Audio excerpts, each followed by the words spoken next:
샬롬. 하나님께서 오늘도 참 좋은 날을 주셨습니다. 주 안에서 평안하십시오. 오늘 하나님께서 우리에게 주시는 말씀은 누가복음 제16장 19절에서 31절까지 있는 말씀입니다.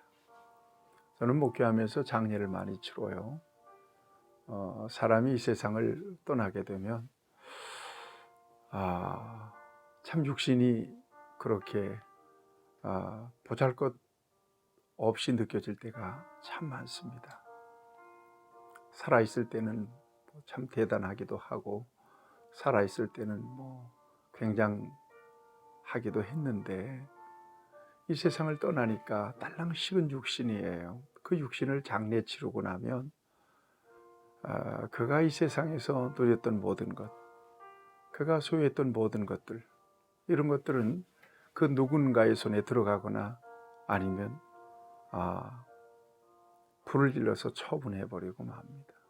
흔적도 없이 사라져버리고 말죠. 그분이 세상에서 살면서 쌓아놓았던 그 명예, 또 어떤 그 업적, 또 그가 가졌던 권세, 이건 점차적으로 시간이 지나면서 사람들의 기억에서 사라져버리고 말아요. 무엇이 중요하냐? 인간은 정말로 죽어서 이름을 남기는가? 이름도 잊혀지는 경우들이 얼마든지 많습니다. 무엇이 정말 일생에 있어서 소중할까? 믿음 안에서 단언코 말씀드릴 수 있는 것은 인간이 이 세상에서 일생을 사는 동안 가장 소중한 것은 영적 가치입니다. 그것은 믿음입니다. 믿음만 남습니다.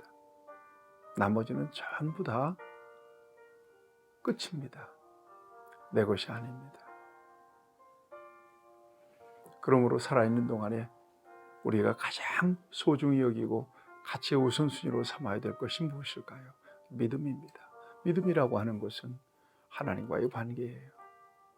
자, 믿음 안에서 인간은 일생을 살다가 이 세상을 떠나게 되면 그것으로 끝이 아니라고 분명히 말씀하고 있습니다. 영벌이 있고 영생이 있다고 말씀하고 있습니다. 천국이 있고 지옥이 있다고 분명히 말씀하고 있습니다. 이 세상을 어떻게 살았느냐가 중요한 게 아니라 진정으로 인생의 주인을 믿음으로 살았느냐, 인생의 주인 되시는 하나님의 목적을 따라 살았느냐, 이것은 이 세상에서의 뿐만 아니라 내세에 저와 여러분들의 삶을 결정해버리고 마는 거예요. 이 세상은 70이요 강건하면 80밖에는 못 살아요. 그러나 이 세상 이후는 영원입니다. 어디에다가 가치를 두고 어디에다가 내가 사는 동안에 내 인생을 투자할 수 있어야 될 것인지를 결정해야 되는 중요한 비교가 여기에 있습니다. 70이요 강건하면 80, 요즘 100세 시대라고 하지만 100세까지 건강하게 사는 사람들이 몇이나 돼요. 제가 볼 때는 80이 넘어가면 인간은 그때부터 모든 것들이 기능이나 유연성이나 모든 것들이 다 떨어지게 돼요. 그 누군가에게 의존해서 살 수밖에 없는 상황이 되어버리고 말아요. 100세를 살고 200살을 산다 할지라도 이 세상은 반드시 떠나지 않습니까? 그 이후에 나는 어떻게 될 것인가? 이걸 생각해 보고 사시느냐 이 말입니다. 성경은 분명하게 말씀하세요.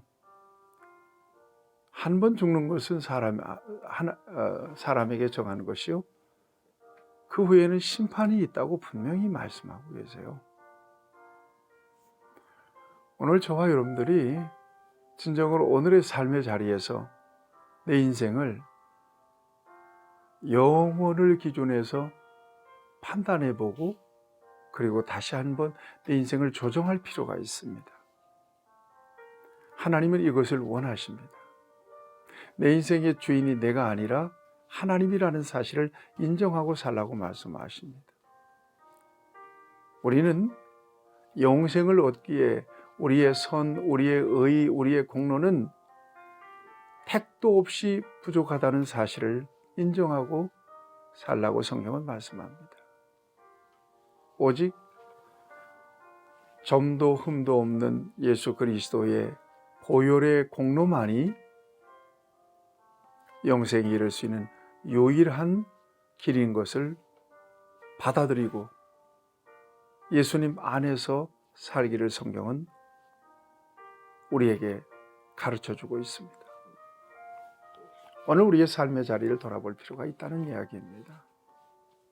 오늘 본문 말씀을 보세요. 유명한 부자와 나사로의 비유입니다. 부자, 어떻게 살던가요? 자색 옷을 입고 고운 베옷을 입고 날마다 호화롭게 즐겼어요. 그런데 나사로라고 하는 사람은 어떤 사람이 20절 보세요. 거지, 몸이 헌데투성이고요. 대문 앞에 버려진 채 주인에서 땅상에서 떨어지는 부스러기로 배불리려 하며 심지어 개들이 그의 헌 상처를 핥아댑니다. 비교가 되죠. 세상은 이럴 수 있습니다. 그런데 중요한 건 세상에서 이 같은 차별이 있는 그런 인생으로 그 인생이 평가되지 않는다는 거예요. 부자와 나사로의 비유에 있어서 중요한 메시지는 바로 거기에 있습니다. 그것만으로 평가되지 않는다. 그래서 다음 절에 가보면 22절에 보니까 죽어요. 거지가 죽고 또 부자도 죽어요. 죽음 앞에서 모든 인간은 평등하게 돼요. 그리고 죽음 이후에 죽음으로서 끝이 난다면 나사로는 억울하죠. 부자는 그래도 잘 살다 죽었으니까 그렇지만 그런데 그게 끝이 아니다. 죽음 이후에 벌어질 상황들을 이 비유를 통해서 우리 예수님은 가르쳐주고 있습니다. 자, 23절을 보니까 부자가 죽어서 음부에 가요. 음부라고 하는 것은 지옥을 의미합니다. 거기에서 고통을 받습니다. 불구덩입니다. 음부는 유황불이 끓는 곳입니다. 거기서 영혼이 괴로운 거예요. 그래서 위를 보니까 세상에 있을 때 자기 문간에서 거지로 거렁뱅이로 아주 비참하게 살던 나사로가 아브라함의 품에 안겨 있는 모습이 보여요. 아브라함에게 사정합니다. 아브라함이요, 아브라함이요. 당신 품에 있는 그 나사로를 보내서 그 손가락 끝에 물을 찍어 내 혀를 서늘하게 하소서. 내가 이 불꽃 가운데서 괴로워하나이다. 그래요? 여러분, 이렇게 상황이 달라질지 누가 알았어요? 그런데 이 세상에서의 죽음 이후에 이 같은 상황의 역전이 일어날 수 있다는 사실을 보여주고 있습니다. 그럼 생각해 볼 수 있어요. 부자로 잘 사는 것이 죄인가? 성경은 그렇게 말하고 있지는 않습니다. 그럼 가난한 것이 미덕인가? 그것도 아닙니다. 다만 우리가 유추해 볼 필요가 있습니다. 인간의 본성이라고 하는 것은 틈이 생기고 여유가 생기면 하나님을 찾지 않아요. 일탈하게 돼요. 본능대로 살 가능성이 아주 농후한 존재가 바로 인간입니다. 자기가 주인 행세하고 자기가 왕인 것처럼 살죠. 당연히 하나님 배제된 인생을 살 수밖에 없습니다. 오히려 나사로와 같이 세상에서는 소망이 없어요. 가난해요. 먹고 살기도 힘들어요. 뭘 의지하겠어요? 우리가 기대하고 그런 사람들이 기대하고 바라볼 것은 하나님밖에 없어요. 그리고 차별이 없는 누구나 다 평화로운 안전하고 화려한 하나님의 나라를 꿈꾸지 않겠습니까? 그런 차원에서 생각해 보면 나사로는 하늘을 소망하며 살았던 사람이 틀림이 없습니다. 선행으로 천국 갈 수 있는 것도 아니고 세상에서 부의 척도로 천국이 결정이 되는 것은 아닙니다. 믿음입니다. 믿음 안에서만 우리가 하나님의 나라 천국에 들어갈 수가 있다는 사실을 성경은 말씀하고 있습니다. 이렇게 괴로워서 아브라함에게 호소를 하자 아브라함이 얘기합니다. 25절 보세요. 아브라함이 이르시되 예, 너는 살았을 때 좋은 것을 받았고 나사로는 고난을 받았으니 이것을 기억하라. 이제 그는 여기서 위로를 받고 너는 괴로움을 받느니라. 세상에서 심은 대로 보응하시는 하나님의 모습을 여기에서 보여주고 있습니다. 여러분, 저와 여러분들이 이 세상에서 일생을 사는 것은 내가 내 인생의 주인으로 사는 것이 아닙니다. 청지기로 사는 거죠. 하나님께서 우리에게 맡겨주신 모든 자원들을 내 뜻이 아니라 내 계획이 아니라 내 욕심이 아니라 내 의지가 아니라 내 능력 것이 아니라 하나님을 위하여 주인을 위하여 주인의 기쁨을 구하며 사용하며 살아가는 것이 바로 저와 여러분들의 삶입니다. 여기에 대한 평가는 분명하게 있습니다. 그 순간을 인식하면서 오늘을 사는 사람은 결코 부자라고 교만하지 않고 권력을 가졌다고 교만할 수가 없습니다. 가난하다고 비굴하지도 않습니다. 부자는 이걸 잃어버렸어요. 자기 인생에 대한 주권이 하나님께 있다는 사실을 잃어버리고 산 거예요. 불신앙 가운데서 사는 거예요. 이 세상에서 호의호화호식하면서 그렇게 살아가는 것이 축복인 줄만 알고 산 거예요. 이런 상황이 올 줄 까마득히 모르고 산 거예요. 여러분 어떻게 되던가요? 오늘 이 말씀을 통해서 하나님은 저와 여러분들을 경고해 주세요. 저와 여러분들에게 중요한 메시지를 주고 있는 거예요.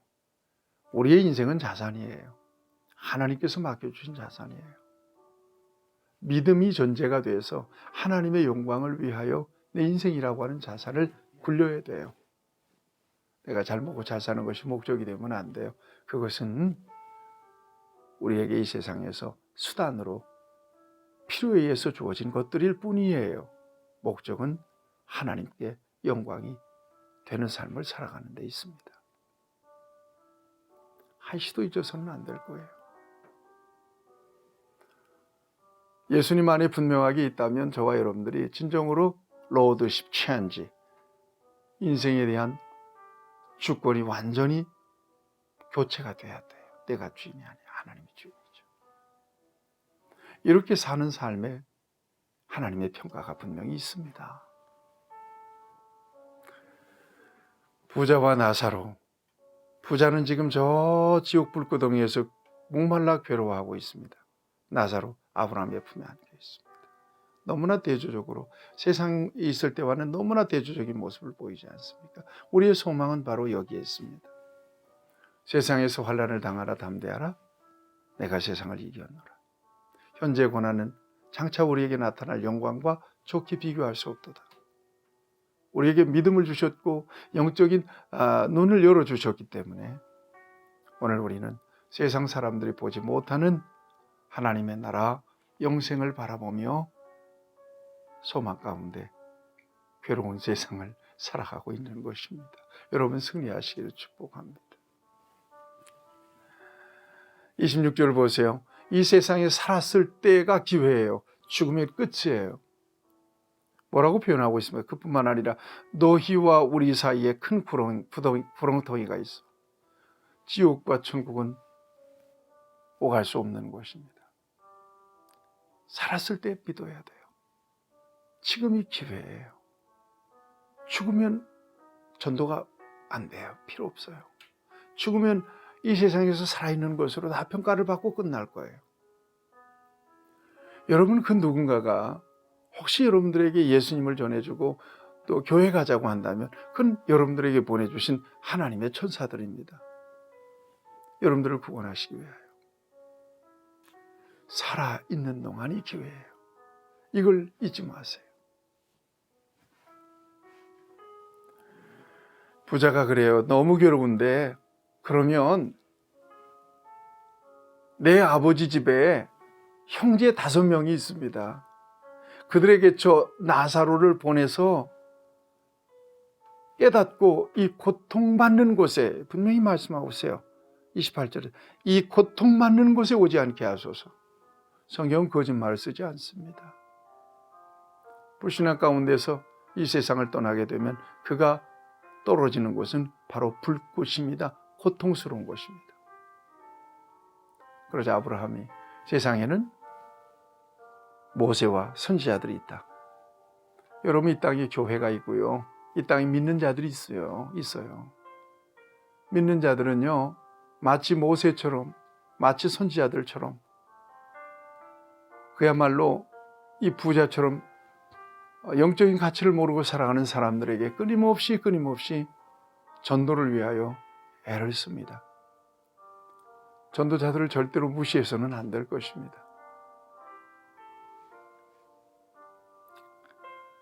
아니라고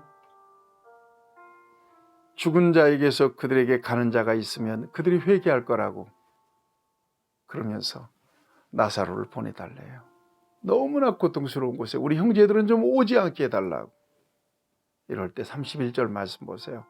모세와 선지자들에게 듣지 아니하면 비록 죽은 자 가운데서 살아나는 자가 있을지라도 고난을 받지 아니하리라 하였다 하시니라. 무시무시한 말씀이기도 합니다. 믿음 안에서 내세가 있고 구원이 있고 부활과 영생이 있다는 사실을 믿음으로 살아가는 것처럼 귀한 복은 없어요. 가장 귀한 가치예요. 이 세상에서 짧은 세상을 살아가는 동안에 투자해야 될 중요한 가치고요. 우선순위로 삼고 살아가야 될 가장 중요한 내 인생의 자산이 바로 영생입니다. 소중하게 여기세요. 그리고 믿음을 기뻐하세요. 그리고 믿는 일에 또 이 같은 믿음을 주신 우리 하나님께 중심으로 응답하며 반응하며 사시는 저와 여러분들이 될 수 있기를 주님의 이름으로 축원하고, 또 주변에 믿지 않는 사람들에게 여러분들이 전해주세요. 여러분들이 모세도 선지자도 되어주세요. 그래서 많은 영혼들을 주께로 돌아오게 하는 자들, 하늘의 별과 같이 빛나리라고 말씀하시잖아요. 그런 복을, 사명을 감당하는 저와 여러분들이 되기를 바랍니다. 좋으신 아버지 하나님, 귀한 말씀을 통해서 우리에게 소망과 도전을 주셨습니다. 하나님 나라에 합당한 삶을 살아갈 수 있도록 우리를 인도해 주시옵시고 충만케 하여 주시옵소서. 예수님의 이름으로 기도드리옵나이다. 아멘. 여러분들 주 안에서 승리하시기를 축복합니다.